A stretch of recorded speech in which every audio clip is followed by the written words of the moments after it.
ஏய் மேகா எப்படி இருக்க? உன் குரல் எப்படி இருக்கு? ஐ அம் தி டாக் ஆஃப் தி டவுன் கா. ரேடியோலயும் டிவிலயும் என் ப்ரோக்ராம்ஸ்க்கு நிறைய பாராட்டு.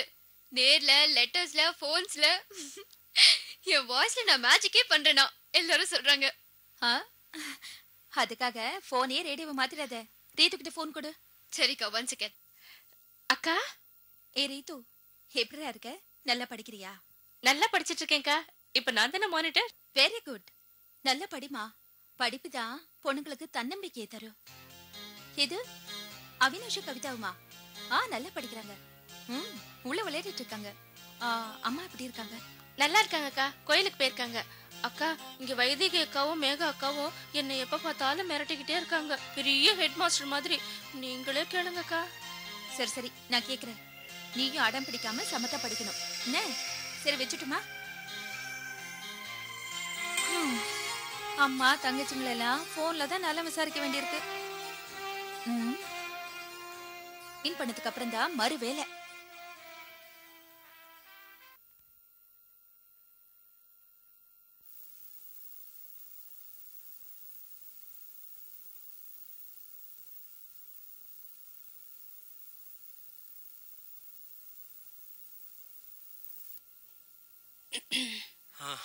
வாங்க வாங்க உட்காருங்க.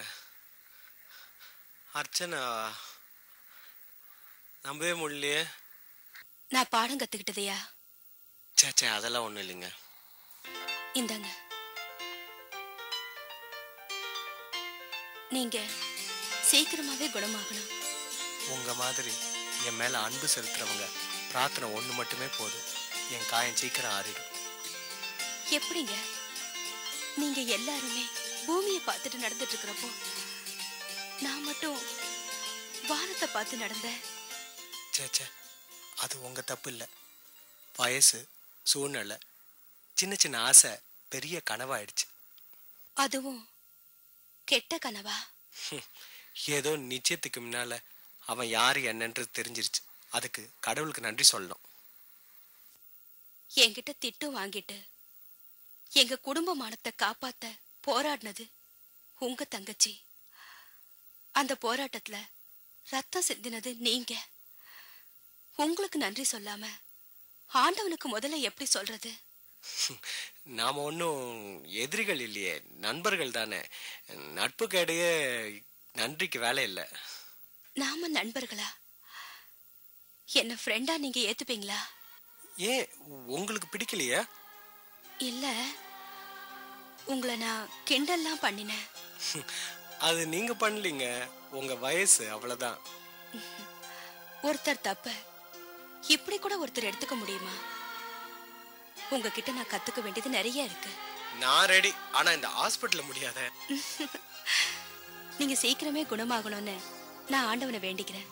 ஆமாமா, சீக்கிரம் குணமாகணும். உங்க கல்யாண சாப்பாடு சாப்பிடுறதுக்கு.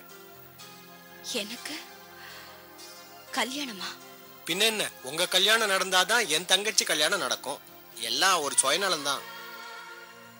பெருந்தன்மைக்கு பேரு சுயநலமா? சுயநலங்கிறது என் ஒருத்திக்கே சொந்தம்.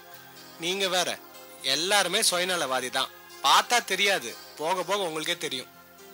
என்ன சமாதானப்படுத்துறதுக்காக நான் மறுபடியும் உங்களுக்கு நன்றி சொல்றேன்.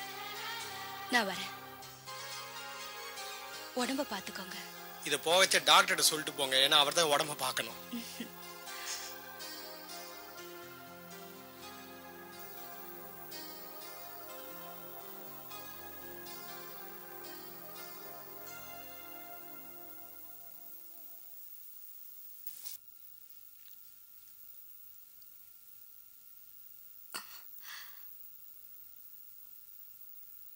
உங்க அண்ணன் எப்படி இருக்காருன்னு பார்த்துட்டு போலான்னு வந்தேன். அப்படியே உங்ககிட்ட மன்னிப்பு கேட்டு போலான்னு வந்தேன். மன்னிப்பா? எதுக்கு?